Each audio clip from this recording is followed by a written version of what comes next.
So what's up mga ka-agri? So ayun, may nagtatanong po sa atin na follower. So ito po yung tanong niya. Hi, tanong ko lang kung paano masasabi na fertile egg ang binibenta. Ito po ay na-incubator muna bago masabi na fertile or basta pinagpares ang broodcock at si broodhen is fertile egg na.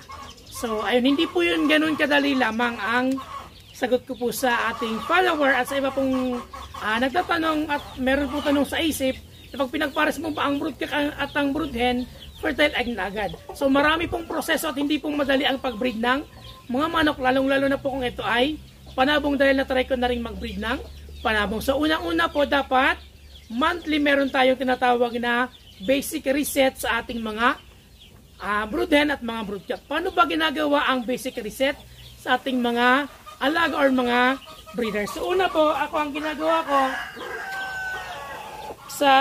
una pong ginagawa natin sa pagkagabi po or hapon, so nagpupurga po tayo, nagdi-deworm tayo gamit ang Raptor dewormer. So monthly po yung ginagawa natin ang pagpupurga o pag-deworm.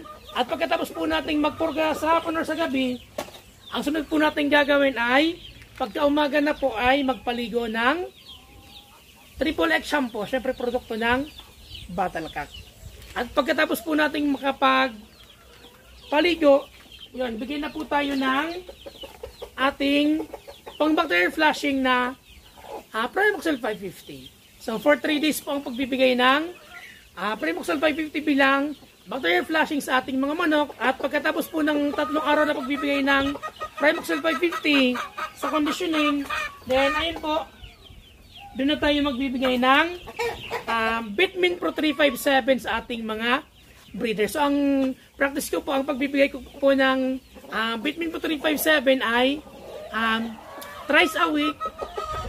Ayun po, thrice a week or every other day ang pagbibigay po natin. So binibigyan ko po lahat ang broodcock at ang ating broodhen ng Bitmin Pro 357 para po laging buhay ang dugo at mataas ang similya at lagi pong malusog yung ating mga manok at masipag sa breeding. At ang ating namang pong mga broodcock ay binibigyan ko po ng El Toro, Muzzle Enhancer at pagpataas po ng similya nila at pagpalakas po sa pagsampa. So yun po ang binibigay natin na El Toro. Ang pagbibigay ko naman po nito kapag nasa breeding ay twice a week para po mas maganda yung similya nila at malakas po sa pagsampa sa ating mga brood hens. At syempre, araw-araw po akong nagbibigay ng Egg Pro Max sa umaga na produkto ng Firmabet at syempre ng BMP 100 naman sa hapon. So ayun, sa nagtatanong po sa kung paano po nagagawa or paano natin nasisiguradong fertile egg, sana po masagot ko dito sa video na to. At syempre meron po tayong alternative sa Egg Pro Max at ang ating BMP 100. Kung wala po kayong nabibiling Egg Pro Max, pwede po kayong gumamit ng Egg 1000 at kung wala naman pong BMP 100 na available, pwede po kayong gumamit ng Bitmin Pro powder sa ating mga manok. At ayun, may mga ebidensya naman po tayo ng fertility ng ating mga pinagbibiling mga fertile eggs. Ito, at ito pa. So ayun mga ka-agri, gumamit po tayo ng Battlecock dahil sa Battlecock lagi kang lamang at syempre gumamit po tayo ng Firmabet, lang angat lang.